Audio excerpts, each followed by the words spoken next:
Looking at the third of the Nietzsche podcasts by Essential Salts, this one is entitled God is Dead, what Nietzsche really meant by this famous phrase. So, God is dead, exclamation mark, and what Nietzsche really is in capitals to emphasize it. So straight away, Essential Salts has become a hostage to fortune here, isn't he? He's going to tell us what Nietzsche really meant. This is quite hubristic. When we're dealing with great philosophers, we've got to have the humility to understand that we cannot say what they really meant, because we are dealing with eternal philosophers whose works will be open to question and interpretation for eternity. This is what makes them great philosophers. We're not dealing with ideologies which strive to tell you what they really mean. What we are dealing with is philosophies which are, to an extent, open-ended and also are pregnant with the future, eternally pregnant with the future. So straight away, I think he's starting on the wrong foot with that title. And we see that he mentions Kaufmann, and he's using Kaufmann as his guide. He mentions him a couple of times. And I've already said on this channel long ago that the evidence is out there to show that Kaufmann really was working for the denazification program after the Second World War.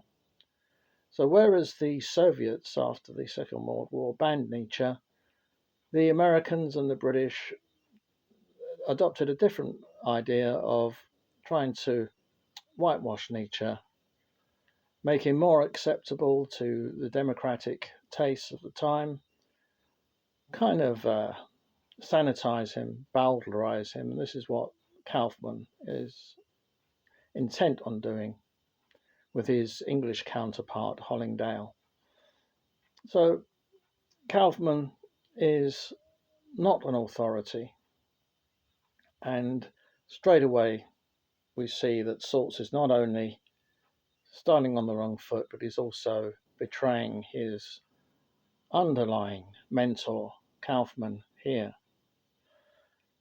Now, when he looks at the death of God, which is the utterance which is in The Joyful Wisdom and the following book by Nietzsche, Thus Spake Zarathustra, where centrally that's where it's famously uttered. Now, in the title, God is Dead is in exclamation marks, and variously Salts talks about it being an announcement.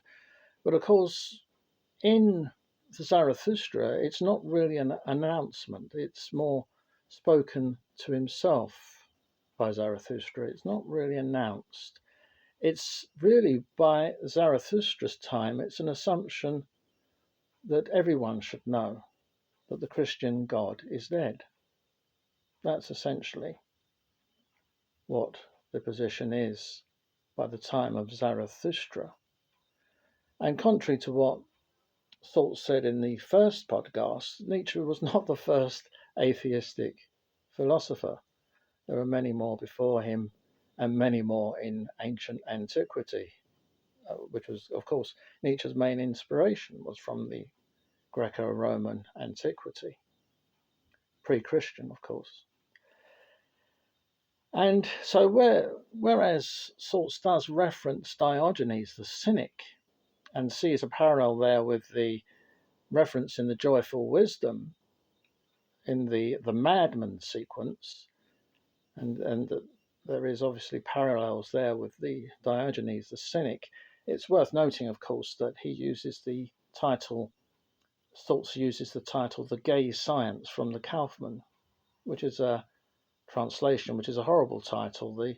The earlier translation from the Levy edition is much preferable, The Joyful Wisdom.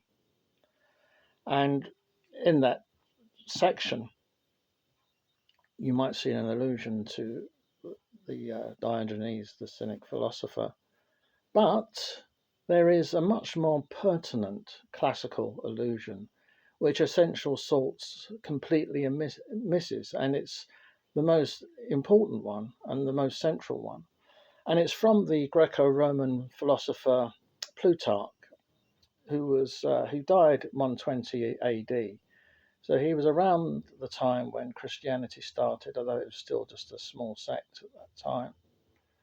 And on in his essays on this section is called "On the Cessation of Oracles," he relates an interesting tale. I'll quote from it. I'll edit it a bit, but just so you can get the thrust of it. This man said that once upon a time he made a voyage to Italy. All of a sudden, a male voice was heard from the Isle of Paxi, calling for Tharnas, a pilot on board the ship. "When thou comest over against Palodes, announce that the great Pan is dead." Tharmas, looking out from the stern, called out to the land what he had heard, namely, that the great Pan is dead. And hardly had he finished speaking than there was a mighty cry, not of one, but of many voices mingled together in wondrous manner. And inasmuch as many persons were then present, the story got spread about in Rome, and Tharmas was sent for by Tiberius Caesar. And Tiberius gave so much credence to the tale that he made inquiry and research concerning this Pan, and that the learned men about him, who were numerous, conjectured he was the one that was born from Hermes and Penelope. So there we have it, in a similarly fable type of utterance. The great god Pan is dead. And of course, Pan is connected to Dionysus. He was often of the retinue of Dionysus. He was half man, half goat, a satyr. This is clearly a part of the echo of God is dead in Zarathustra and in the joyful wisdom of Nietzsche.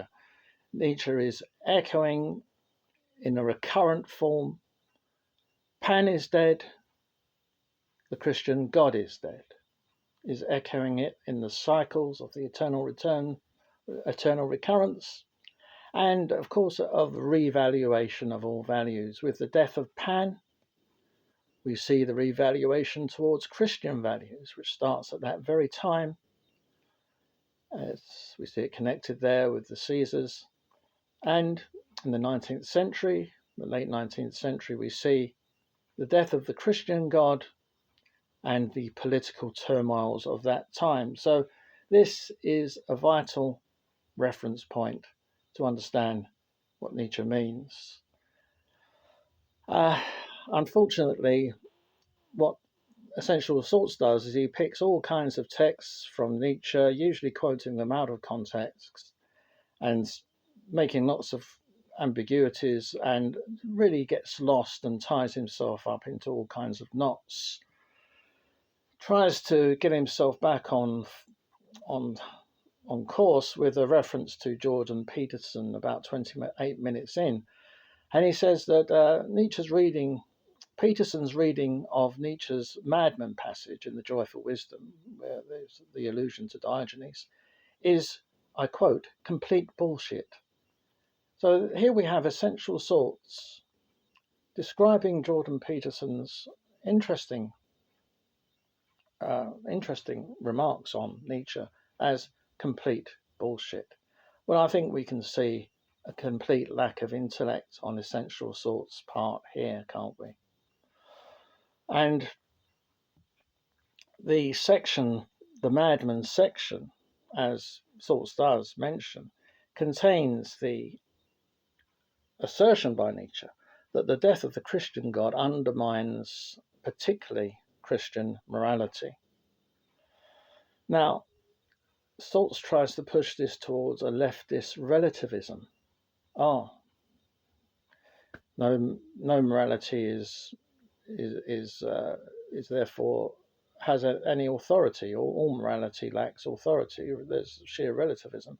But he doesn't mention Nietzsche's express affirmation of master morality. The morality that existed under the great god Pan before the death of Pan That was master morality, the Greco-Roman pagan morality, master morality. Nietzsche affirms that morality. And so we see that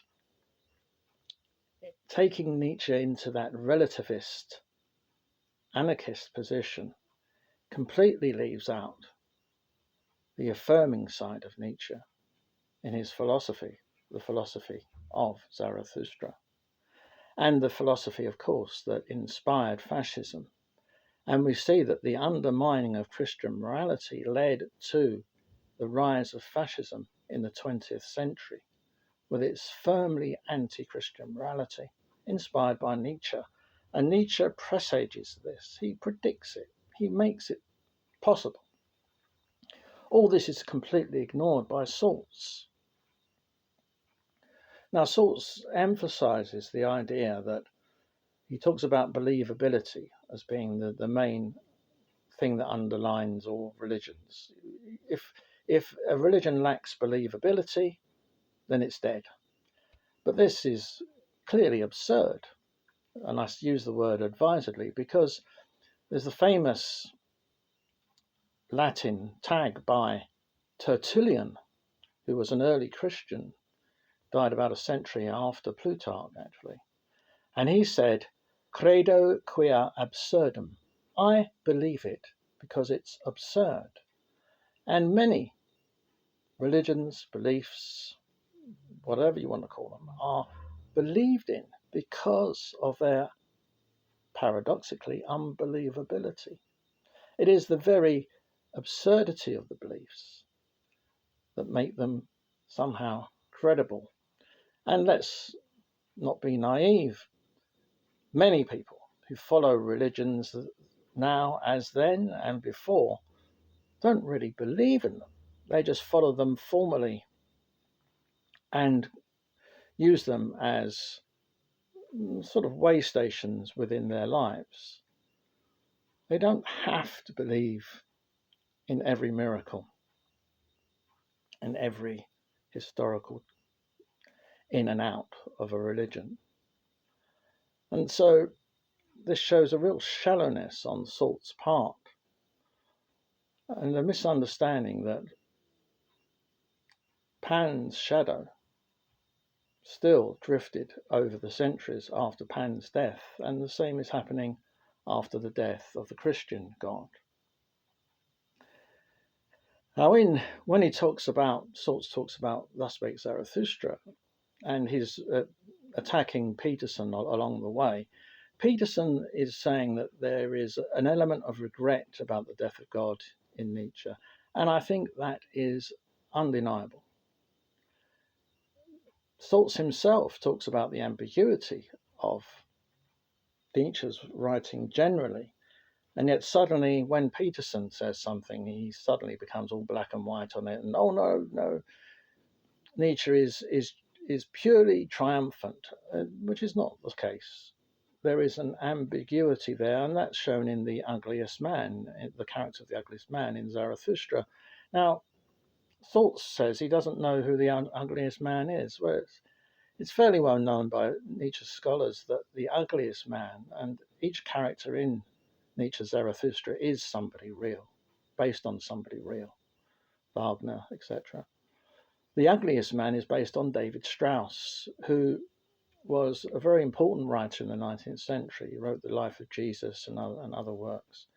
And what he did was to take Christianity and take all the miraculous, all the magic out of it, and present it as an historical way of living, a kind of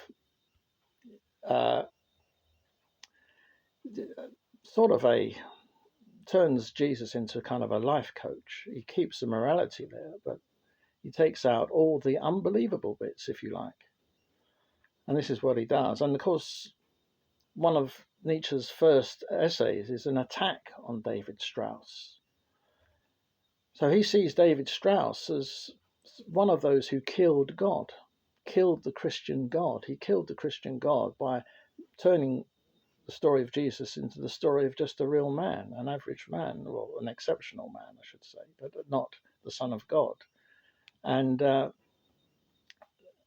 so again, this does Salts deliberately misunderstand this? Because therefore it does stand to reason that there is a deep ambiguity in Nietzsche's approach to the death of the Christian God. And it seems that Salts claims this podcast to be comprehensive and cleaning up confusion, but really he just creates more confusion himself. And he really gives himself away when he attacks Peterson quite often in this, towards the end.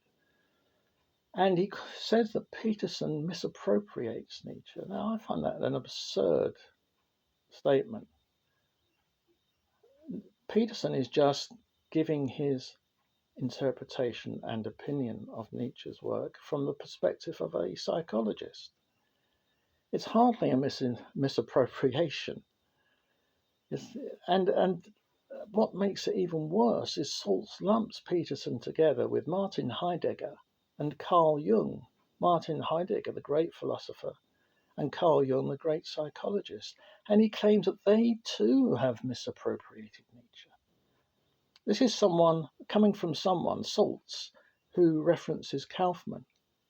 He's telling us that Heidegger, whose work on Nietzsche is second to none, and Carl Jung, whose lectures on Zarathustra are incredibly useful.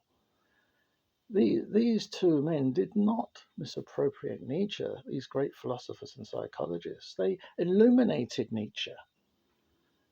And yet someone like Kaufmann, this hack, who tried to bowdlerize Nietzsche, who Salts affirms, he is the misappropriator of Nietzsche, not Heidegger, not Carl Jung, and not Jordan Peterson.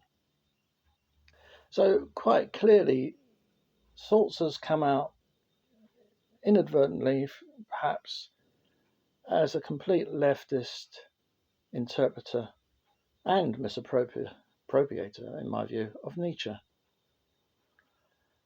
But we shall continue looking at these podcasts because of the huge amount of traction they've got on YouTube, and they need to be challenged.